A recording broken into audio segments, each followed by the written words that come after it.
Hello guys. तो आज का हमारा टॉपिक है एंडोक्राइन सिस्टम। आज हम बात करेंगे एंडोक्राइन सिस्टम के बारे में। आज हम इसके बारे में थोड़ा बेसिक ही जानेंगे, बहुत ज़्यादा डीपली नहीं जाने वाले। एंडोक्राइन सिस्टम में हम थोड़ा उसके बेसिक चीज़ों के बारे में भी आज हम समझेंगे। बाकी का जो भी उसका डीप होगा वो हम नेक्स्ट वीडियोज़ में कंटिन्यू करेंगे। तो सबसे पहले बात करते हैं हम इंट्रोडक्शन की। इंट्रोडक्शन की बात की तो all the physiological activities of the body, जितनी भी हमारी फिजियोलॉजिकल एक्टिविटीज़ होती हैं बॉडी की, वो दो मेजर सिस्टम से रेगुलेटेड होती हैं। बॉडी के दो मेजर सिस्टम से रेगुलेटेड होती हैं। पहला होता है नर्वस सिस्टम, दूसरा है इंडोक्राइन सिस्टम। पहला कौन सा है? Nervous system. दूसरा है इंडोक्राइन सिस्टम। ये जो दोनों सिस्टम होते हैं वो एक दूसरे से इंटरेक्ट करते हैं, एक दूसरे के साथ इंटरेक्ट करते हैं और हमारी बॉडी फंक्शंस को रेगुलेट करते हैं। यानी कि जो हमारा नर्वस सिस्टम है वो कोऑर्डिनेट करता है इंडोक्राइन सिस्टम के साथ, इंडोक्राइन सिस्टम कोऑर्डिनेट करता है नर्वस सिस्टम के साथ। ये दोनों सिस्टम एक दूसरे के साथ कोऑर्डिनेट करके चलते हैं, तब हमारी बॉडी की जो फंक्शनिंग है वो अच्छे से हो पाती है, वो उसको अच्छे से मेंटेन, उसको अच्छे से रेगुलेट कर पाते हैं। कोई भी एक सिस्टम किसी भी एक सिस्टम में अगर डिस्टर्बेंस क्रिएट हो रहा है तो हमारी बॉडी की फंक्शनिंग क्या हो जाती है? डिस्टर्ब हो जाती है। ऑब्वियस सी बात है, नर्वस सिस्टम में अगर कोई प्रॉब्लम क्रिएट होगी, कोई डिस्टर्बेंस आएगा तो बॉडी की फंक्शनिंग डिस्टर्ब होगी। अगर हमारे इंडोक्राइन सिस्टम में कोई प्रॉब्लम आएगी तो हमारी बॉडी की फंक्शनिंग डिस्टर्ब होगी। इंडोक्राइन सिस्टम होता क्या है? इंडोक्राइन सिस्टम कैसे फंक्शन करता है? Endocrine system functions by secreting some chemical substances से, जिसे हम हार्मोन्स कहते हैं, जिसको हम क्या कहते हैं? हार्मोन्स। इंडोक्राइन सिस्टम जो होता है वो फंक्शन करता है कुछ से सिक्रेटिंग केमिकल सबस्टेंस को सिक्रीट करता है वो इंडोक्राइन सिस्टम, जिसकी वजह से वो फंक्शन करता है। उसको हम हार्मोन्स कहते हैं। उसको क्या कहते हैं? हम हार्मोन्स कहते हैं।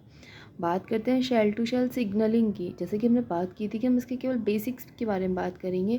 अभी बहुत सारी चीज़ें हैं जो हम नेक्स्ट वीडियो में और आगे आगे आगे डिस्कस करेंगे। अभी सिर्फ बेसिक्स चीज़ें, कुछ पॉइंट्स हैं जो बेसिकली आपको पता होने चाहिए, सिर्फ हम उसके बारे में डिस्कस कर रहे हैं इस वीडियो में। तो अभी हम बात करेंगे शेल टू शेल सिग्नलिंग की। शेल टू शेल सिग्नलिंग होता क्या है? Cell to cell signalling refers to the transfer of information from one cell to another. Cell to cell signalling का मतलब होता है कि एक शेल की इंफॉर्मेशन को दूसरी शेल में ट्रांसफ़र करना, एक शेल से इंफॉर्मेशन को दूसरी शेल में ट्रांसफ़र करना, इसी को हम शेल टू शेल सिग्नलिंग कहते हैं। इसको हम शेल सिग्नलिंग और इंटरसेलुलर कम्युनिकेशन भी कहते हैं। इसको हम शेल सिग्नलिंग और इंटरसेलुलर कम्युनिकेशन भी कहते हैं। Cell of the body communicate with each other through some chemical substances से कम्युनिकेट करती है, जिसको हम केमिकल मैसेंजर कहते हैं। हमारी जो शेल ऑफ द बॉडी है, शेल की जो बॉडी है वो एक दूसरे से कम्युनिकेट करती है कुछ केमिकल सबस्टेंसेस की तरह। कुछ केमिकल सबस्टेंसेस के थ्रू वो उनसे कम्युनिकेट करती है। उन केमिकल सबस्टेंसेस को हम केमिकल मैसेंजर कहते हैं। उन केमिकल सबस्टेंसेस को क्या कहते हैं हम? Chemical messenger. केमिकल मैसेंजर क्या होता है? Chemical messenger these are the substance involve in cell signalling. ये वो सबस्टेंस है जो शेल सिग्नलिंग में इन्वॉल्व होते हैं। केमिकल मैसेंजर क्या होता है? जो शेल सिग्नलिंग में इन्वॉल्व होते हैं उनको हम केमिकल मैसेंजर्स कहते हैं। These messengers are mostly secreted from endocrine glands. ये जो मैसेंजर्स होते हैं मोस्टली सिक्रेटेड, मोस्टली ऐसा नहीं कि सिर्फ एंडोक्राइन ग्लैंड से सिक्रेट होते हैं, मोस्टली एंडोक्राइन ग्लैंड से सिक्रेटेड होते हैं।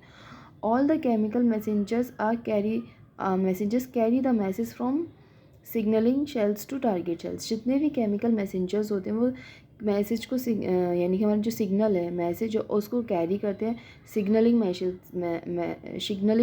सिग्नलिंग शेल्स से टू टारगेट शेल्स में। जितने भी हमारे केमिकल मैसेंजर हैं वो कैरी करेंगे मैसेज को फ्रॉम कहाँ से? सिग्नलिंग शेल से। जहाँ से सिग्नल आ रहा है वहीं से तो कैरी करेंगे, जहाँ से आ ही नहीं रहा वहाँ से कैसे कैरी कर लेंगे? तो ऑब्वियस सी बात है, जहाँ से सिग्नल आता है वहाँ से कैरी करके उसको टारगेट शेल तक, जहाँ तक उसको पहुँचाना है वहाँ तक ले जाता है। Messenger substances may be the hormone और हार्मोन लाइक सबस्टेंसेस। जो हमारे मैसेंजर सबस्टेंस होते हैं वो हार्मोन्स या हार्मोन लाइक सबस्टेंस होते हैं। ज़रूरी नहीं है कि वो सिर्फ हार्मोन्स हो, वो हार्मोन भी हो सकते हैं और हार्मोन की तरह और भी जो सबस्टेंस होते हैं हमारी बॉडी में वो भी हो सकते हैं। वही हमारे केमिकल मैसेंजर्स होते हैं। अब नेक्स्ट वीडियो में हम क्लासिफिकेशन ऑफ केमिकल मैसेंजर्स के बारे में पढ़ेंगे। आई होप आपको यहाँ तक समझ में आया होगा। अगर आपका कोई भी क्वेश्चन है, किसी भी तरीके का आपको कोई डाउट है, तो आप मुझसे कमेंट सेक्शन में पूछ सकते हैं। I hope I understand. Thanks for watching.